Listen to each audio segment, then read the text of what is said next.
beriman, apabila kalian mau sholat, maka basuhlah mukamu. Para ulama menyampaikan muka itu dari mulai tumbuhnya bulu kuning sini, kalian.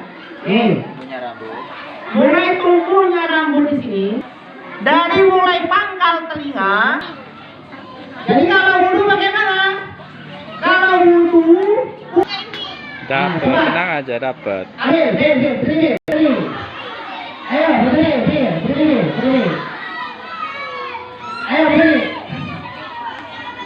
Ayo, berdiri, mencontohkan dua membasuh kedua tangan ilal marafiq. Ya. Kedua tangan sampai ke mana? Sampai ke siku-siku. Artinya air itu sampaikan ke siku-siku. Khawatir tidak sampai, lebihkan dari siku-siku. Dua-duanya, jari jemarinya pun di sela-sela, supaya air sampai. Paham sampai sini? Dan sapulah rambut kepala. Ya. Bagaimana? Perhatikan sini. Ya, air itu diambil, kemudian disapukan sampai ke belakang, putar lagi ke depan, kemudian langsung sambung ke telinga. Dan sapulah dan basuhlah kakimu sampai ke mata kaki, dan jari-jarinya di sela-sela.